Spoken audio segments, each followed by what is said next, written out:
Somebody said that many people die at age 25 and don't get buried until they're 65 because they got so much garbage in their minds. You are here because you've got a clear vision of what you want and where you're going. Give yourselves a round of applause.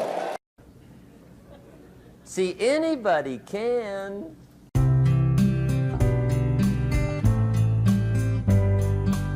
I'm saying this is a time more than ever that you want to begin to inoculate yourself with positive words, coming to conventions, showing up on meetings, being on the calls, to make yourself unstoppable, to get out of your mind the polluting negative thoughts that's causing most people to go through life being stuck because they're volunteer victims. Somebody said that many people die at age 25 and don't get buried until they're 65 because they got so much garbage in their minds. You are here because you've got a clear vision of what you want and where you're going. Give yourselves a round of applause. Come on, bring your energy level up. Yes, yes. You want more. You want more.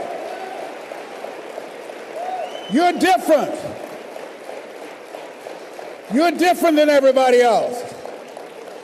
Don't worry if they don't get it. Don't try and convince people to do this business. A person convinced against their will is of the same opinion still.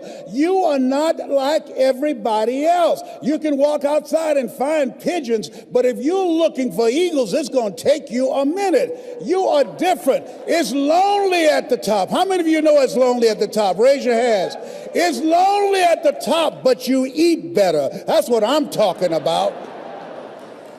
You're different. One great entrepreneur said, I choose not to be a common man. It's my right to be uncommon if I can. I seek opportunity, not security. I do not wish to be a kept citizen, humbled and dulled by having the state look after me. I want to take the calculated risk, to dream and to build, to fail and to succeed. I refuse to live from hand to mouth. I prefer the challenges of life to the guaranteed existence, the thrill of fulfillment to the still calm of utopia. I will never cower before any master, nor bend to any threat. It's my heritage to stand erect, proud and unafraid, to face the world boldly and say, this I have done. You showed up because you're building a business that you can stand and say, I did this. I did this.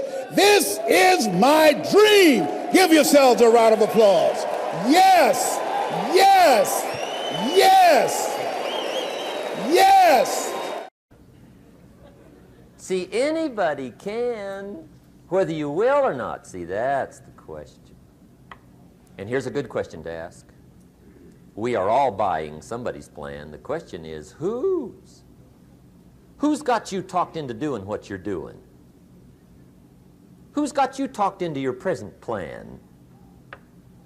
See, 10 years from now, you will surely arrive. The question is, where?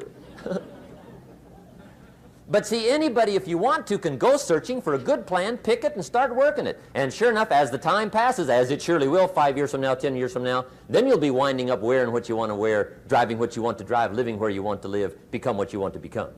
But now's the time to fix the next 10 years. And who can? Anybody. Here's number 6. The 6th key to sowing and reaping. This is leveling with you now, as we promised to do.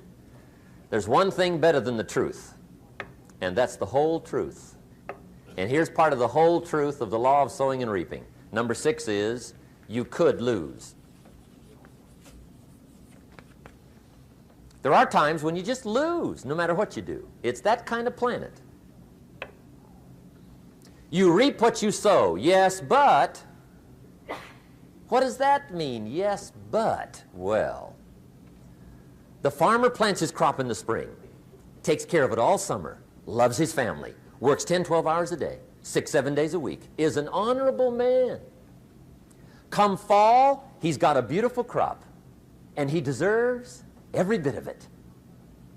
But the day before he sends the combines into the field, a hailstorm comes along and beats it all in the ground, which means you lose. Somebody says, well, what did he do wrong? Answer, nothing. It's just that kind of planet. Sometimes it's going to hail on your crop and rain on your parade, so you got to get ready for that or you will be naive. That's just part of the life arrangement. And don't press me why. I was not in on some of the original decisions here, so I don't know how it got set up. But there's just times, sometimes you lose. That's part of life. But now here's number 7. The 7th key to sowing and reaping. And it goes like this. It's just another way to quote the same law. And it goes like this. If you don't sow, that's just another way to quote the law. If you don't sow, what? You don't reap. You don't even have a chance. So if you looked at your game plan tomorrow, you might come to the quick conclusion, I got to get some sowing going. How true. Get you some sowing going. And remember, you've got plenty of time. You've got all the time there is. Some people spend enough TV time to make a fortune. The latest article on television watching in this country, according to the latest article, the average television is on in this country in every household 7 hours a day, called the Big 7. I asked a guy one time what his TV cost. He said about $450. I said, you forgot to look at the price tag. He said, what do you mean? I knew he was a TV watcher. I said, that television costs you, in my opinion, at least $12,000 a year. To watch it, not to own it. Owning it's cheap. Watching it is what's expensive.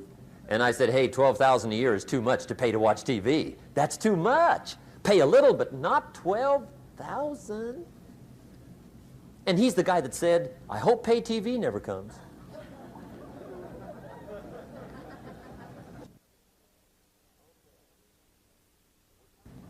Okay. We're trying to cover an awful lot tonight, I realize that.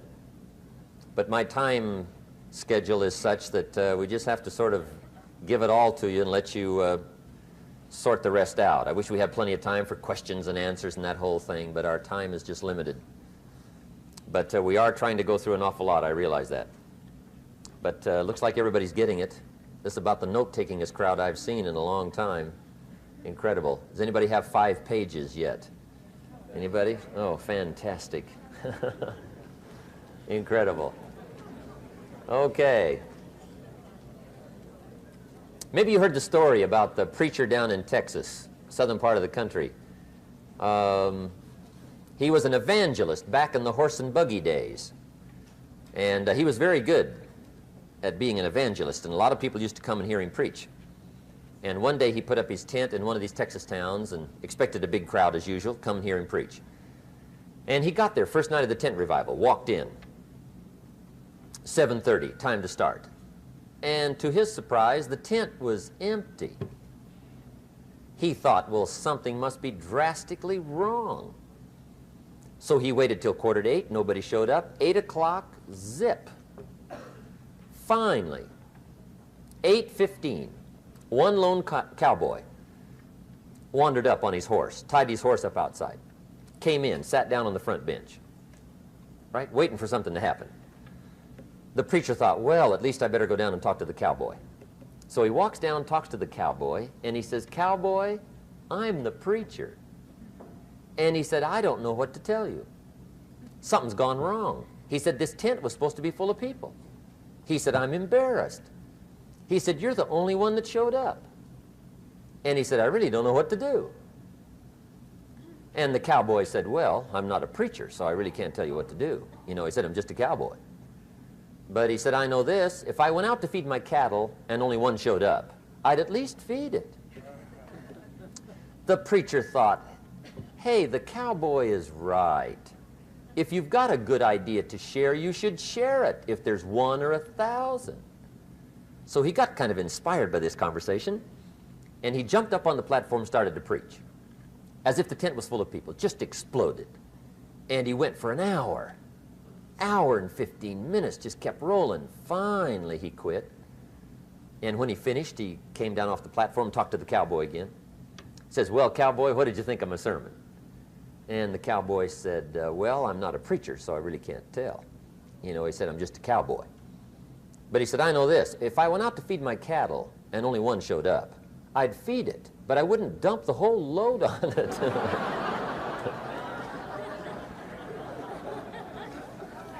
So anyway, if it seems like we're dumping the whole load tonight, I guess we are. But gosh, everybody's doing well. I'm having a good time. I appreciate the response here tonight. Okay, the next subject is setting goals.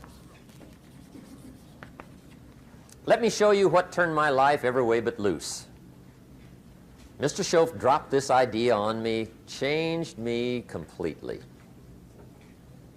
Setting goals. Here's what can easily happen if you don't set goals. It's easy to let life deteriorate into making a living